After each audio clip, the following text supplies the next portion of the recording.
الشيطان الرجيم بسم الله الرحمن الرحيم الحمد لله وشكر لله ولا إله إلا الله والله أكبر ولا حول ولا قوة إلا بالله العلي العظيم بسم الله الرحمن الرحيم دستور مدد يا سيدي مدد يا رجال الله أطيعوا الله أطيعوا الرسول وأولي الأمر منكم تركتنا الصحبة والخير في الجميع. Le compagnonnage a dit Shah Naqshband est notre chemin. Et ce compagnonnage, ô combien précieux, qui a été le creuset pour l'éducation spirituelle des prophètes, des messagers, de leurs compagnons, de leurs apôtres, et par la suite des cheikhs, de leurs étudiants, de leurs mourides, des maîtres, de leurs disciples, le compagnonnage du cheikh avec le disciple, le compagnonnage du disciple avec le disciple. Et le khair, le bienfait divin, descend sur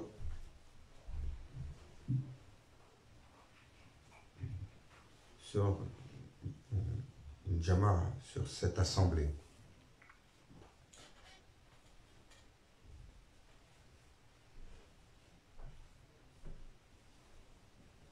Mais il faut, pour ce faire, y mettre une intention. Parce que les assemblées sont nombreuses. On peut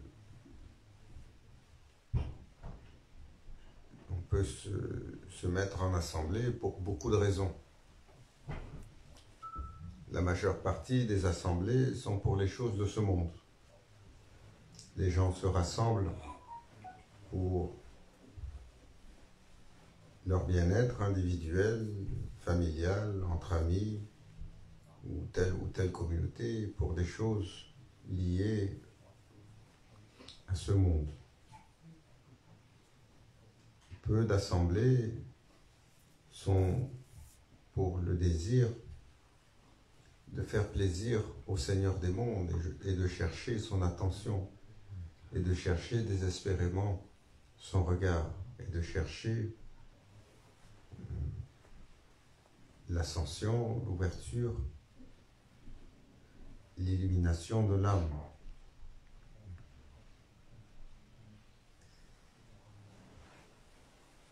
Et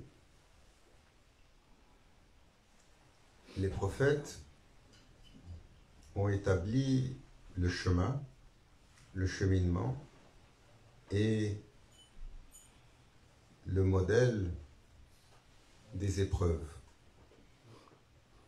Et donc, dans la vie des prophètes, des messagers qui nous a été rapporté à travers la révélation, à travers les enseignements, nous voyons les épreuves à travers lesquelles ils sont passés. Et à ce propos, le prophète Mohammed, que la paix soit sur lui, nous disait: les prophètes sont ceux qui ont été le plus mis à l'épreuve. Et je suis parmi eux celui qui a été le plus mis à l'épreuve. Pour nous donner un éclairage sur l'épreuve, sur le test. L'épreuve est à la mesure de celui qui chemine.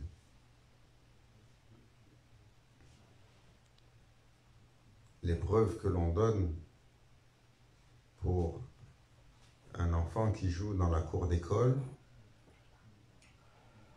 ou pour un enfant qui apprend à lire, à écrire est différente de celle qu'on donne à un athlète de compétition olympique ou à un docteur dans une discipline avancée. Donc, toujours l'épreuve est à la mesure du calibre de celui qui est soumis à cette épreuve. Et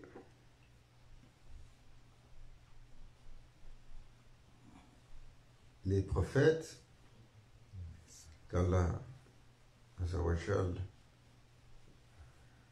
élève leur station, qui les couvre de gloire, et qu'ils descendent la paix divine sur eux. Ils ont tracé les paramètres de ces épreuves-là. Alors nous avons vu que l'épreuve fondamentale de base que tous les prophètes ont eue, majoritairement, c'est d'être fondé de pouvoir, d'être fondé d'une autorité et d'être rejeté par les peuples concernés. Pas simplement par les peuples concernés, mais par surtout la hiérarchie dominante, la classe dominante. Ce qu'on va appeler l'establishment. Pourquoi? Parce que sur l'arrivée d'un messager, fondé d'une autorité céleste, ils sont très souvent ceux qui ont le plus à perdre dans leur bien-être, dans leur confort, dans leurs droits acquis, dans leurs privilèges. Ainsi, les habitants de la Mecque, des différentes tribus, et parmi elles, la tribu de Quraysh, leur leader le marquait de façon assez notoire lorsqu'ils ont dit « Mais qui est ce soi-disant prophète qui veut nous enlever nos privilèges? Qui est ce prophète qui nous enseigne que l'homme et la femme est l'égale de l'homme? » Il disait à l'époque, nous les femmes, on les achète, on les possède, si elles ne font pas notre affaire, on les revend. Ça, c'est la parole des habitants de Quraysh. Et pour rappeler que le prophète Mohammed, que la paix soit sur lui, a été investi d'un message et a manifesté sur la base de son message la justice. Et le fondement de l'islam, c'est la justice. Et cette justice, elle n'est pas pour celui qui est plus fort, pour celui qui est plus intelligent, ou pour celui qui est plus riche, ou pour celui qui est plus compétent. Cette justice, elle est pour tous. Elle établit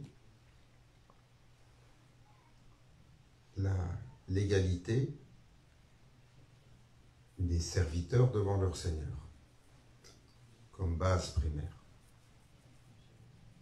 Cette égalité, donc, donne à chaque individu, qu'il soit homme, qu'il soit femme, qu'il soit jeune, qu'il soit vieux, qu'il soit libre ou qu'il soit esclave, qu'il soit de telle confession ou de telle confession, cette justice donne des droits fondamentaux à toutes les créatures, qu'elles soient des créatures visibles ou des créatures de l'invisible, et qu'elles soient des créatures dotées d'une âme comme les humains ou les djinns, ou qu'elles soient des créatures animales. Et l'islam, en dépit de tout ce qu'on en dit, de toutes les attaques qui ont lieu sur l'islam, des attaques instrumentalisées par l'establishment, qui ne veut pas se faire dire que tous ont droit à leur autonomie, à leur autodétermination, à leur choix. les puissants et les pauvres. Et que ce que l'humain met en place comme système, comme modèle, doit avoir comme principe fondamental de base de servir l'humain et non pas de la servir. Alors tous les systèmes sociaux, les systèmes politiques, les systèmes économiques, les systèmes éducationnels, les systèmes financiers que nous mettons en place doivent toujours avoir comme élément fondamental le bien-être et le service aux humains, pas aux choisis ou aux élus ou aux favorisés. Non, aux humains. Et les prophètes ont, dans leur fonction de base, dans leur d'être des représentants divins, d'être des gens autorisés dans la présence divine, ont eu tout de suite cette problématique d'être refusés par une partie du peuple, guidée par les gens qui tenaient les systèmes. Et ils ont dû montrer patience, persévérance. Ils ont dû essuyer le rejet, le mépris, l'insulte, l'humiliation. Et les prophètes ont été mis à l'épreuve sur tellement de niveaux. Ils ont été traités de tous les noms. Ils ont été soumis à l'épreuve de l'indiscipline de ceux qui les suivaient, de la traîtrise de ceux qui les suivaient, pour que cela serve comme modèle de base pour l'ensemble des générations qui suivent. Au sachet humain que l'excellence est l'accomplissement de l'humain. Et l'accomplissement de l'humain est à la mesure de son potentiel. Et il passe donc par une épreuve notoire pour sortir du caractère ce qu'il y a de mieux.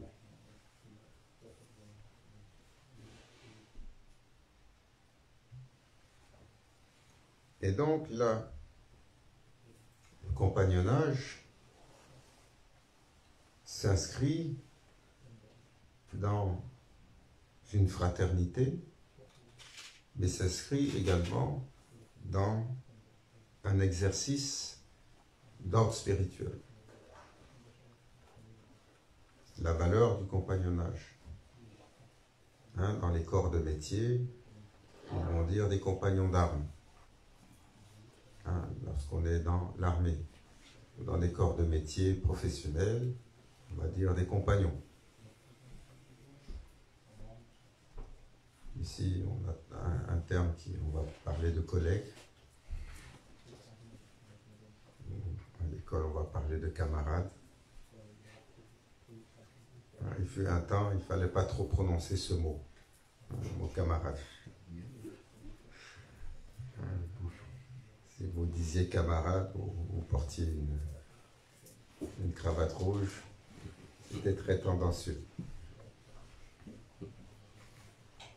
Alhamdoulilah, cette époque est révolue, cette guerre froide, mais elle a été remplacée par d'autres mécanismes. L'humain est toujours en compétition avec un autre.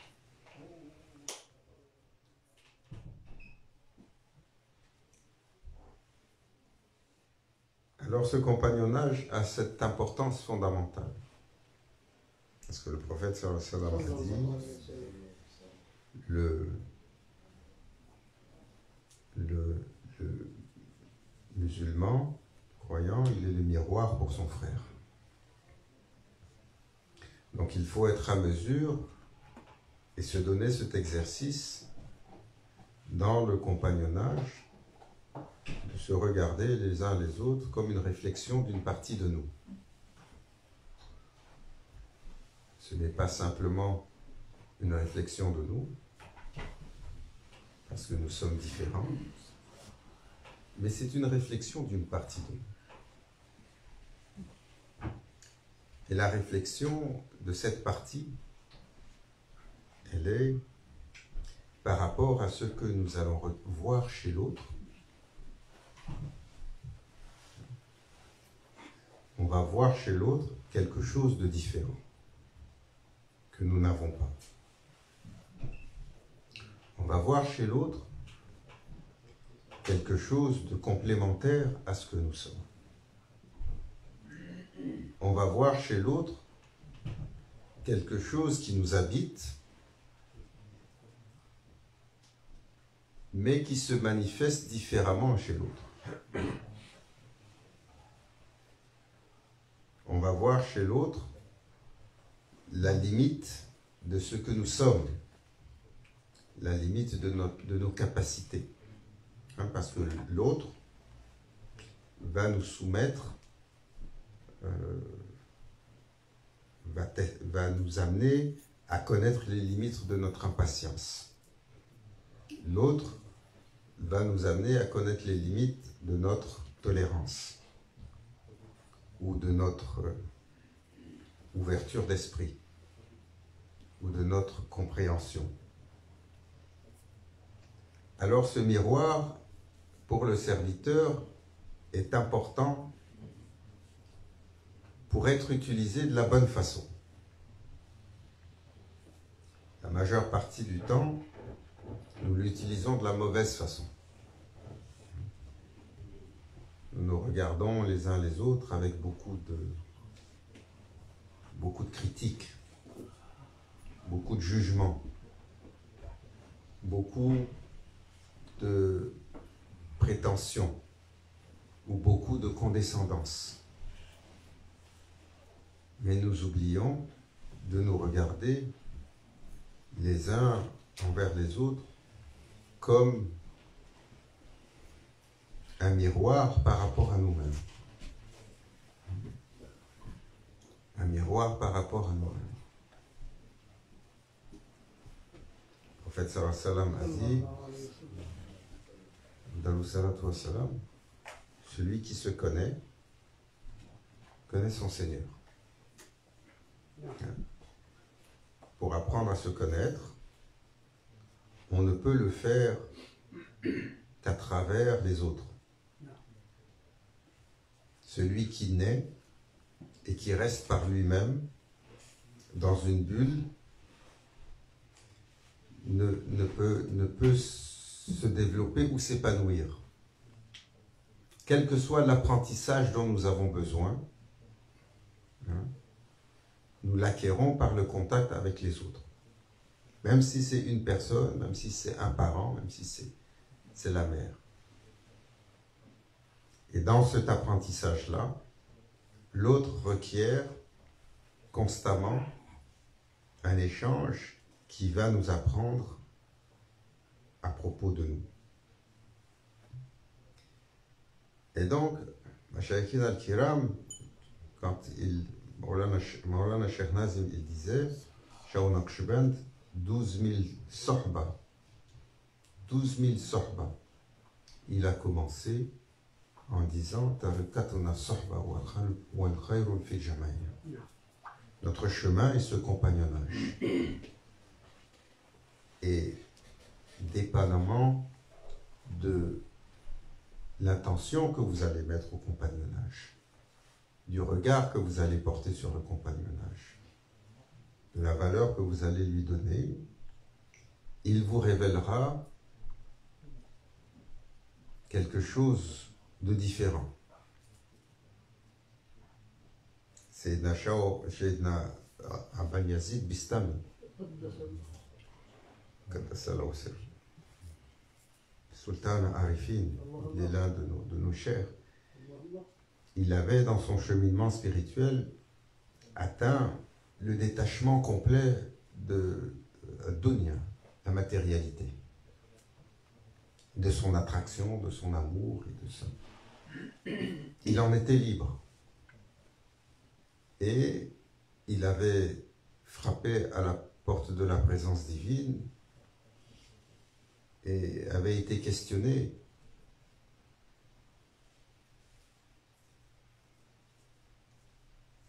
Lorsqu'il avait demandé à être reçu, Allah Azzawajal va le relancer plusieurs fois. Mais à une des fois, il va lui dire: maintenant que tu as appris à te connaître, va connaître ma création avant de prétendre me connaître. Alors, l'une des caractéristiques que l'on va voir sur la majeure partie des prophètes, c'est ce rapport qu'ils ont avec les autres. La majeure partie. Parce que comme pour certains prophètes, ils ont eu une fonction spirituelle restreinte. Comme pour les chers. La majeure partie des chers, la majeure partie des awliya, ont une fonction spirituelle non manifestée. Certains d'entre eux, sur les 124 000, on dit qu'il y a une murshid. Ils sont 313. Sont autorisés et ont un mandat du prophète sallallahu alayhi wa sallam pour ouvertement être des pôles de guidance. Et par la suite, il délègue à les autorités, d'autres autorités, un certain nombre de ces fonctions de guidance.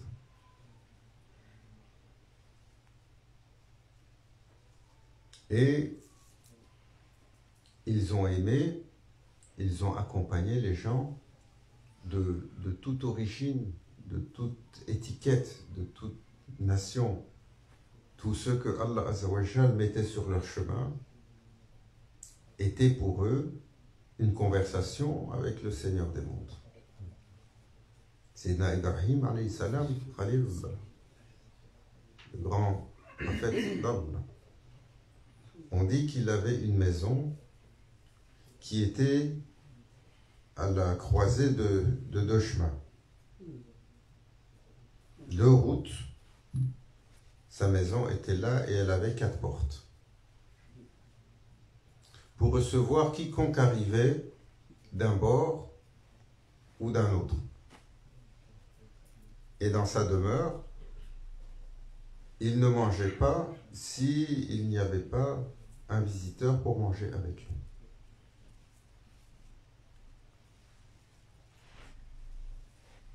Donc le compagnonnage revêt une fonction importante lorsque nous y mettons la bonne intention de départ, lorsque nous y mettons la bonne attention. Et cette bonne attention est très difficile à avoir. Pourquoi? Parce que l'adage dans la langue de Molière dit, excusez, c'est la langue avec laquelle je suis le plus familier. Non. Chasser le naturel, il revient au galop. Un nafs, l'ego, il est très difficile à contraindre, à formater. Il est très difficile à discipliner. Et la discipline est importante. L'ego, il faut lui apprendre la discipline. C'est pour ça que le prophète sallallahu alayhi wa sallam disait à propos de cette discipline, il a parlé de la constance. Il a dit, le plus important pour le serviteur, c'est un effort constant, une petite action constante. la nécessité n'est pas dans de grosses actions, de gros efforts qui n'ont pas de constance. Cela peut être pour un événement ou pour un moment, mais l'accomplissement vient dans cette constance parce qu'elle contre la dynamique de l'ego qui refuse la discipline. Un cher, c'est un cher Abdullah Faiz Dagestani. Allah illumine et sanctifie son secret. Un cher, ça c'est sa parole. Et vous savez ô combien elle revêt d'importance pour nous. Voilà, Cheikh Hicham, quand il dit, ça c'est les paroles de grand cher, voilà, Cheikh Nazi, il disait, il est certifié comme un de ceux qui n'a jamais été voilé. De la naissance, il est rentré dans l'enfance et il avait le dévoilement. Il était connu, c'est un Cheikh Abdullah Dagestani, lorsqu'il était enfant, les gens venaient pour le questionner sur des questions pour avoir son avis, un nasiha sur des questions de destinée. Et on dit qu'il était tout jeune. Et les gens venaient pour savoir, est-ce que c'est bien pour Allah si j'épouse cette personne-là? Souvent, qu'est-ce qu'on va faire? On va faire istikhara, la prière de consultation, que l'on peut faire de différentes façons, mais souvent, les gens, pour consulter, vont aller demander l'avis d'un connaissant, de celui qui a la vision. Celui qui a la vision, donc le croyant qui est doté de vision, à propos duquel le prophète sallallahu alayhi wa sallam a dit, faites attention à la vision du croyant, parce que c'est avec le regard d'Allah qu'il voit. Donc il voit ce que le commun ne voit pas. Il perçoit ce que le commun ne perçoit pas, de ce que Allah lui révèle. Bien entendu. Et c'est un cher Abdullah Dagestani, quand il était jeune, les gens savaient qu'il avait cet état où il voyait même ce qui était inscrit sur les tables précieuses, les tablettes sacrées. Et il disait, c'est bon, c'est pas bon. Et Grand Cheikh disait,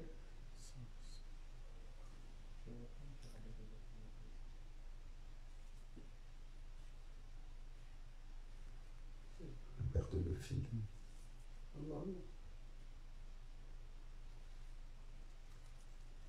Et Malish.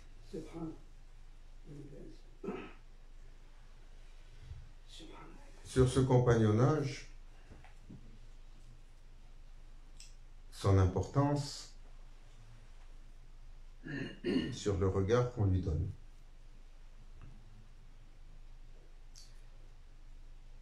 Et Maulana Cheikh,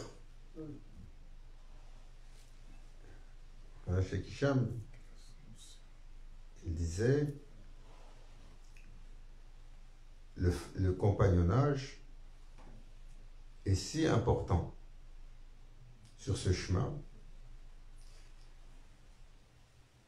que le succès ne vient qu'à travers cette rencontre, l'intention qu'on va mettre dessus, d'avoir une attention constante au cheminement que l'on a dans une vie, dans une journée, et de savoir que cette rencontre a été écrite par le Seigneur des mondes. C'est ça ce qu'on appelle la destinée. Les événements qui viennent les uns après les autres, qui souvent vont nous montrer nos limites parce qu'on est impatient, les événements vont nous mettre en colère, vont nous sortir de nos limites. Et les sages, toujours, disaient, si ça fait partie du programme qui a été établi par le Seigneur des mondes, alors il faut que je comprenne quel en est l'enseignement, quelle en est la sagesse, quel en est le bienfait pour moi, parce que mon Seigneur l'a écrit, l'a voulu pour moi. Même si c'est déplaisant. Et jamais les gens ont été mis à l'épreuve comme l'ont été les prophètes. Et dans leur épreuve, ils ont été patients. Ils ont été endurants. Ils n'ont pas démontré de colère. Ils n'ont pas démontré d'agressivité. Ils sont parfois allés en guerre, et on a tort de penser que le prophète Mohammed, que la paix soit sur lui, est un prophète qui est allé en guerre alors que les autres ne l'ont pas fait. On pourrait raconter l'histoire des guerres de nombreux prophètes. Mais il ne faut pas oublier que la guerre a été prescrite comme une nécessité dans certaines conditions d'oppression et qu'elle a été ordonnée au prophèt sallallahu alayhi wa sallam après 10 ans de patience, d'endurance, de mise à l'épreuve sur lequel il n'était pas autorisés même à demander leurs droits. Ils avaient été maltraités, humiliés par les non-croyants de l'époque, à tel point que tellement certains des compagnons avaient été en peine, ils avaient émigré, c'est ce qui a donné l'émigration primaire sur l'Abyssinie, avec Sayyidina Ousmane ibn Affan, et par la suite, l'émigration, la grande émigration du prophète sallallahu alayhi wa sallam lui-même, qui a quitté la Mecque sous la dureté du caractère des Mecquois et du traitement qui leur avait été donné à lui, au prophète sallallahu alayhi wa sallam et à ses compagnons, pour aller dans une ville clémente, douce, qui porte encore cette énergie. Pour tous ceux qui ont fait le voyage en terre sacrée de Hijaz, l'énergie entre Makka et Madina a toujours ce rendu, jusqu'aujourd'hui. Vous arrivez à Madina Munawwara, on parle toujours d'une certaine douceur, d'une certaine sérénité, d'un certain bien-être. L'énergie de Makka est un peu plus forte, elle est un peu plus tumultueuse. Et dans la patience qu'ils ont eue pour nous enseigner, ils l'ont eu face à l'adversité, face à la peine, face à l'humiliation, face à la trahison. Et le serviteur se doit de prendre toujours son cheminement sous le regard de ceux qu'ont enseigné les prophètes et les messagers, et de faire acte de foi. De faire acte de foi. Amantu billah, c'est toujours la base de tous nos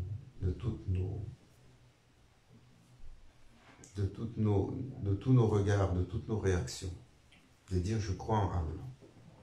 Telle chose est arrivée, je dois réagir par rapport à cela. Comment je réagis? D'abord, je dois me rappeler que je suis un croyant. Alors je dois agir dans le cadre légal, je dois agir dans le cadre de ce qui plaît au Seigneur des mondes, je dois agir avec le caractère noble comme le Seigneur nous demande de l'avoir. D'imiter le courage de Sayyidina Daoud, alayhi salam, d'imiter la patience de Sayyidina Ayoub, alayhi salam, Job, d'imiter la persévérance et la force de la foi de Sayyidina Ibrahim, alayhi salam, et chacun d'entre eux soumis à une épreuve pour nous enseigner une facette de l'excellence du caractère humain. Alors, c'est un rappel pour ce compagnonnage. qui est si important, mais ô combien nous le regardons toujours de la mauvaise façon. Quelle est cette rencontre aujourd'hui? Quel est son bienfait pour moi? Qu'est-ce que ce compagnon a que je n'ai pas? Qu'est-ce que ce compagnon me reflète de ce que j'ai? Ou souvent, si on est sincère et qu'on a tendance à poser un jugement, alors nous allons voir que le jugement que nous avons posé sur quelqu'un va nous revenir par la porte d'en arrière. Comment? Soit par une épreuve similaire qui nous touche, qui nous force à manifester la même mauvaise manière ou la même réaction, soit par l'observation de cette mauvaise manière à l'intérieur de nous, mais ô combien beaucoup plus grande de ce que nous avons jugé. Alors c'est pour ça, Maulana Cheikh, toujours, il disait, si vous devez porter un jugement, commencez à regarder sous votre turban. Toujours. Commencez à regarder sous votre turban. Et de ne pas être... de ne pas sous-estimer cette dynamique du nafs qui est constamment en train de regarder l'autre. Pour le formater, le grand frère disait 40 jours.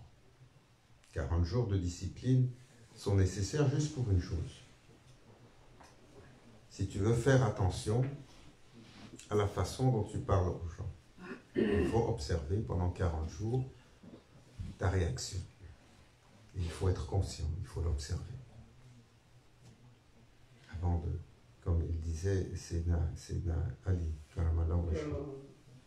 lorsque quelque chose vient à toi, lorsque la parole te vient ou l'action te vient et que tu dois réagir, d'abord, tu dois apprendre à te taire. Et tu dois écouter. Ensuite, après, tu dois réfléchir. Et ensuite, tu as l'autorisation de te mettre en action. Et garder le silence alors que les choses déplaisantes nous arrivent, les écouter, méditer et ne réagir qu'ultérieurement, c'est toujours très difficile. Qu'Allah Azza wa Jal nous enligne sur ce compagnonnage, qui nous en donne la bonne valeur, qui nous en donne la bonne mesure, qui nous rende éligibles au compagnonnage fructueux, par la grâce de nos machères, au compagnonnage qui, lorsqu'il est bien intentionné et il est bien guidé, alors élève sûrement, mais d'un pas certain, le serviteur. إلى حضرة النبي الفاتح.